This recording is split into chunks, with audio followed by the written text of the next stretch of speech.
Assalamualaikum, nama saya Permadi. Hari ini saya sedang berada di Tower of David atau Menara Nabi Daud di kota purbakala Yerusalem Al-Quds, kota suci tiga agama.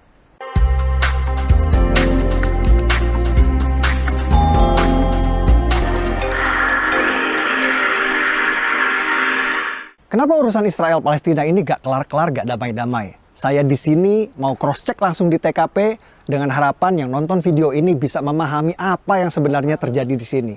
Yuk kita simak fakta-faktanya. Jas merah, jangan sekali-kali melupakan sejarah, kata pendiri bangsa kita Bung Karno.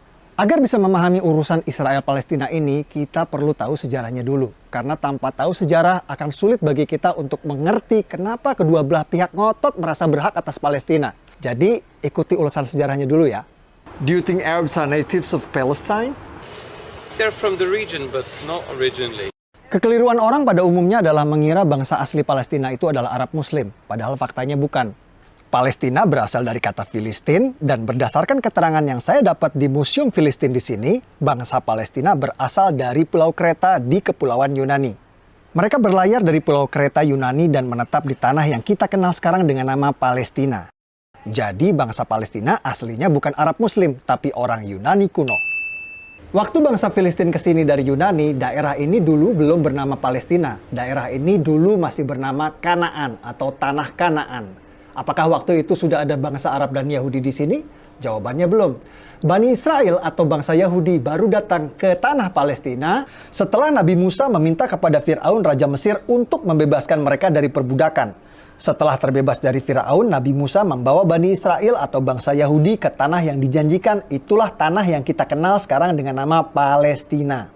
Bahkan kitab suci kita umat Islam merekam kejadian ini di dalam surah Al-Maidah ayat 21 yang berbunyi, "Wahai kaumku, Nabi Musa menyeru kepada Bani Israel Yahudi, masuklah ke tanah suci Palestina yang telah ditentukan Allah bagimu, dan jangan kau berbalik ke belakang, nanti kau akan menjadi orang yang merugi." Setelah terbebas dari Firaun, Bani Israel Yahudi hidup di tanah Palestina ini turun-temurun selama ribuan tahun, mendirikan kerajaan Israel yang raja-rajanya tidak asing bagi kita. Salah satunya Raja David, atau yang kita umat Islam kenal dengan nama Nabi Daud. Siapa yang tidak tahu cerita Nabi Daud? Ia mengalahkan raksasa bangsa Filistin bernama Goliat hanya dengan sebuah batu. Lalu ada Raja Solomon, anak kandung dari Nabi Daud, atau yang kita umat Islam kenal dengan nama Nabi Sulaiman. Nabi Sulaiman adalah raja Yahudi yang membangun kuil suci untuk tempat ibadah agama Yahudi yang dikenal dengan nama Kuil Solomon. Kuil Nabi Sulaiman bertahan 400 tahun sampai ia dihancurkan oleh pasukan Babylon yang dipimpin oleh Raja Nebukadnezar. Kuil tersebut baru dipugar lagi oleh raja Yahudi bernama Herod yang nantinya akan dihancurkan lagi oleh pasukan Romawi. Yang di belakang saya itu adalah tembok ratapan, tempat paling suci bagi agama Yahudi seperti Ka'bah buat umat Islam. Tembok ratapan ini dulunya adalah bagian dinding dari kuil suci agama Yahudi yang dibangun oleh Nabi Sulaiman. Kuil bertahan 600 tahun sampai ia dihancurkan oleh bangsa Romawi pada tahun 70 Masehi. Lalu karena benci pada bangsa Yahudi, Kaisar Romawi Hadrian merubah nama Israel menjadi Palestina. Nama yang bertahan sampai hari ini. Jadi Kaisar Romawi Hadrianlah yang memberi nama Palestina pada daerah ini. Aslinya daerah ini bernama Tanah Kanaan. Lalu Bani Israel Yahudi datang, namanya berubah menjadi Israel. Kemudian oleh Kaisar Romawi Hadrian, nama Israel diganti menjadi Palestina. Jadi faktanya bangsa Yahudi memang sudah ada di tanah Palestina ribuan tahun sebelum Arab dan Islam masuk ke tanah Palestina. Inilah yang dijadikan landasan prinsip bangsa Yahudi sekarang ngotot mempertahankan negara Israel ini. Lalu kapan Arab dan Islam masuk ke tanah Palestina? Arab dan Islam masuk ke Palestina saat Khalifah Umar menaklukkan Yerusalem Al-Quds pada tahun 638 Masehi. Tempat ini bernama Umar bin Khattab Square atau alun-alun Umar bin Khattab. Dinamakan untuk mengenang sang Khalifah Umar yang menaklukkan Yerusalem Al-Quds pada tahun 638 Masehi. Oh, sudah waktunya sholat. Yuk kita ke Aqsa.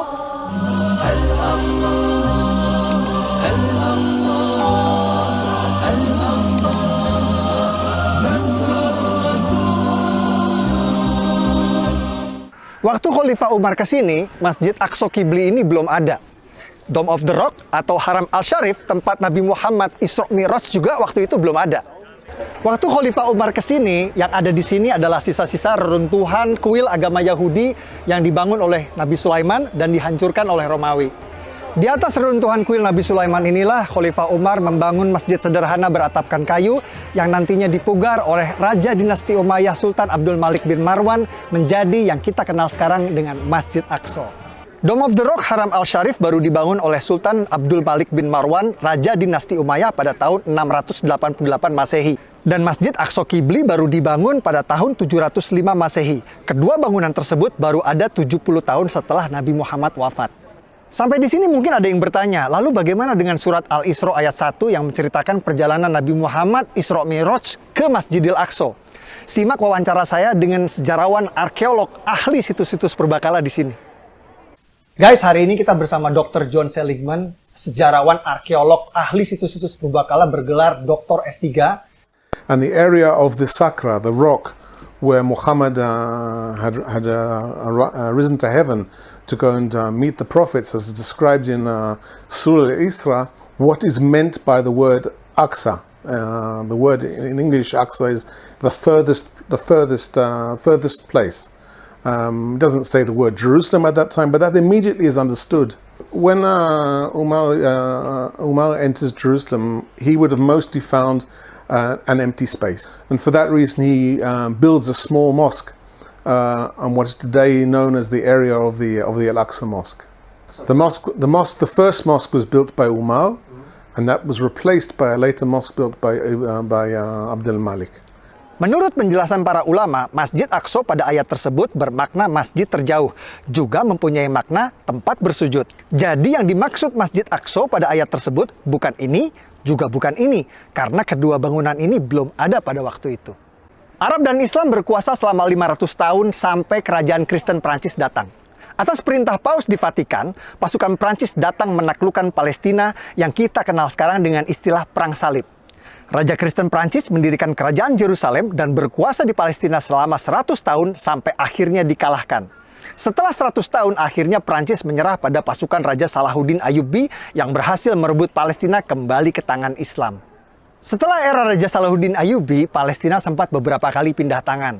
Pada tahun 1200-an, Palestina jatuh lagi ke tangan kerajaan Kristen Eropa yang dipimpin Raja Frederick II dari Jerman. Namun tak lama direbut kembali oleh Kesultanan Islam Mamluk yang pasukan berkudanya terkenal perkasa. Sampai tiba pada era kejayaan Islam, lahirnya superpower pada waktu itu, yakni Kerajaan Ottoman Turki.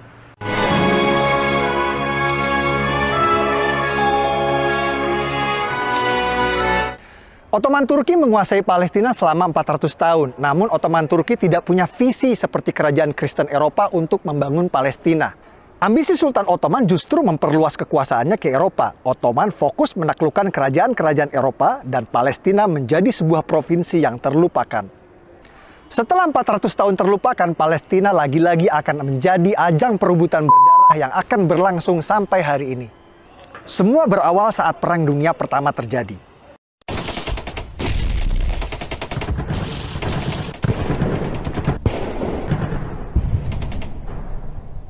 Ottoman Turki kalah di Perang Dunia I dan dipaksa menyerahkan sebagian besar wilayahnya kepada negeri pemenang Inggris dan Prancis.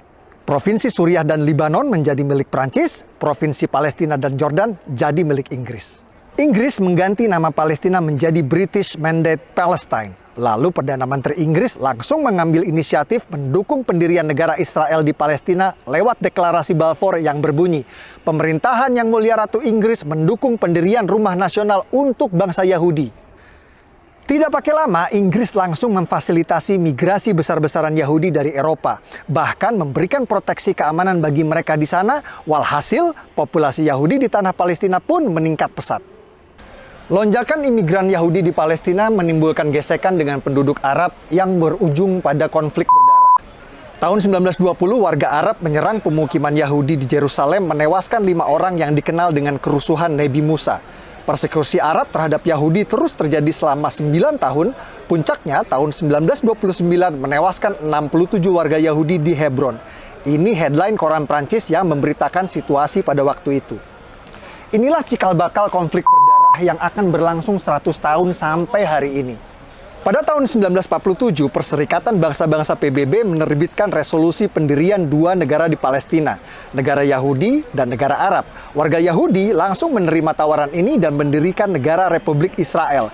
Tapi negara-negara Arab tetangga menolak pendirian dua negara ini dan langsung memerangi Israel. Hasilnya, tepi barat dikuasai oleh Yordania dan Gaza dikuasai oleh Mesir. Jadi yang menggagalkan berdirinya negara Palestina itu bukan Israel, tapi Yordania yang menjajah tepi barat dan Mesir yang menjajah Gaza. Bahkan selama bertahun-tahun, Yordania dan Mesir menolak mengakui kedaulatan Palestina di tepi barat dan Gaza dan menganggap dua daerah tersebut menjadi bagian dari negara mereka. Ini fakta. Jadi Palestina negara pertama yang mengakui kemerdekaan Indonesia itu hoax ya guys. Karena waktu Indonesia merdeka belum ada negara Palestina. Negara yang pertama kali mengakui kemerdekaan Indonesia adalah Mesir. Ini foto Haji Agus Salim di Mesir menandatangani pengakuan kedaulatan Indonesia. Negara-negara Arab terus menolak pendirian negara Palestina inisiatif dari PBB. Dan pada tahun 1967 kembali menyerang Israel di Perang 6 Hari yang dimenangkan oleh Israel. Kekalahan ini malah membuat tepi barat dan Gaza kini dikuasai penuh oleh Israel. Bahkan saat Yasser Arafat, pemimpin gerakan pembebasan Palestina PLO, sepakat perjanjian damai Oslo yang akan mendirikan negara Palestina berdampingan dengan Israel ditolak oleh partai oposisi Hamas yang membuat pendirian negara Palestina kembali gagal. Dulu PBB menawarkan pendirian negara Palestina ditolak, malah dibalas dengan perang. Lalu Amerika menawarkan pendirian negara Palestina kembali ditolak, malah dibalas dengan serangkaian teror yang dikenal dengan nama Intifada. Pada Juni 2001, bom di tempat hiburan di Tel Aviv menewaskan 21 anak remaja. Lalu Agustus 2001, bom di restoran di Yerusalem tewaskan 15 warga. Desember 2001, serangan bom tewaskan lagi 13 warga. Dan puncaknya pada Maret 2001, sebuah bom tewaskan 30 warga yang sedang rayakan Hari Raya. Rangkaian serangan ini memaksa Israel membangun pagar tembok tinggi sebagai satu-satunya cara untuk mencegah teror bom.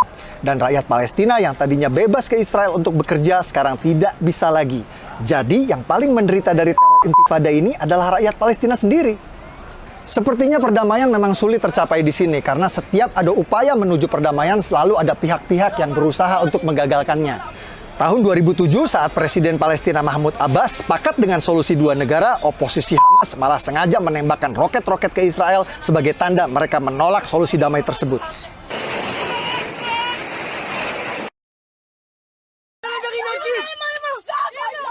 Yang banyak orang Indonesia tidak tahu, oposisi Hamas di sini itu seperti OPM di Indonesia. Mereka tidak mau mengakui pemerintahan sah Palestina dan ingin mendirikan negara sendiri di Gaza.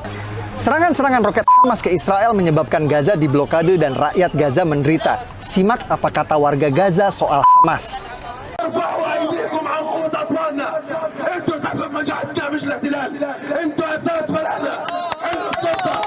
على ما اجت بعد الانقلاب اللي صار في قطاع غزه ساءت الاوضاع على العمال، لا كابونه ولا مساعدات ولا رواتب. احنا بنطالب براتب شهري. حررناهم من اليهود. لو جينا عيب يا اخي، عيب اسمع، عيب اليهود سرقوا السود. Yang bikin sulit damai di sini bukan Palestina radikal saja, tapi juga Yahudi radikal. Salah satu masalah besar yang ditimbulkan oleh Yahudi radikal adalah illegal settler atau pemukim ilegal di tepi barat West Bank yang merupakan wilayah Palestina. Illegal settler atau pemukim ilegal dari Israel sengaja melanggar perbatasan dan membuat pemukiman ilegal di tepi barat yang merupakan wilayah Palestina. PBB pun mengecam keras tindakan pelanggaran perbatasan ini dan menyebutnya sebagai tindakan ilegal yang merusak perdamaian. Pemerintah Israel berulang kali mengerahkan militer Israel IDF untuk menggusur para pemukim ilegal ini dari tanah Palestina. Namun mereka tetap kembali dan kembali lagi melanggar perbatasan, membuat perdamaian sulit tercapai. Fakta-fakta yang saya sajikan di video ini adalah hasil investigasi langsung di TKP. Banyak narasumber yang tidak mau tampil dalam video karena alasan keamanan. Saya berharap video ini bisa memberikan penjelasan, membantu menjelaskan bahwa apa yang terjadi di sini bukan seperti yang kita dengar selama ini. Yang katanya Yahudi menindas umat Islam Palestina lah. Gimana bisa menindas umat Islam sedangkan di militer Israel IDF aja ada 4.000 tentara Arab Muslim. Ini tentara Israel namanya Muhammad, difoto sehabis ngaji Al-Quran. Ini juga tentara Israel namanya Yahya Muhammad. Dia seorang muslim dan bangga menjadi tentara Israel. Dan ini namanya Muhammad Kabia yang berhasil saya wawancara. Simak petikan wawancaranya. Seorang Arab muslim yang menjadi tentara militer Israel. Assalamualaikum. Waalaikumsalam. Muhammad Kabia? Yeah. Alright. Are you Muslim? Alhamdulillah. And you're Arab too? Yeah. Yes. Okay, this is very strange. I really would like you to explain to the Indonesian viewers, why are you, as an Arab and a Muslim, join the Israeli army, the IDF?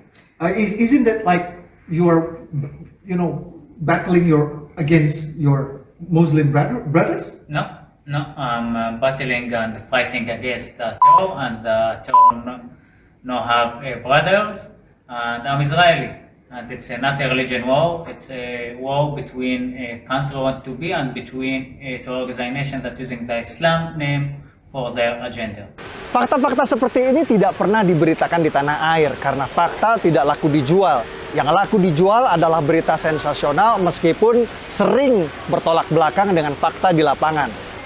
Peduli Palestina dalam masalah kemanusiaan. Betul, saya setuju. Tapi jika Anda peduli tanpa tahu fakta, hanya akan membuat Anda mudah dibodohi oleh penipu maling donasi seperti ACT yang sering memutarbalikkan fakta agar uang keluar dari dompet Anda. Kalau menurut Anda video ini bermanfaat, please bantu klik like dan subscribe ya.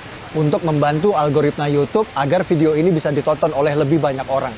Lebih bagus lagi, share link video ini di grup WhatsApp Anda. Dengan saya Permadi, dari kota Purbakala Jerusalem Al-Quds. Assalamualaikum warahmatullahi wabarakatuh.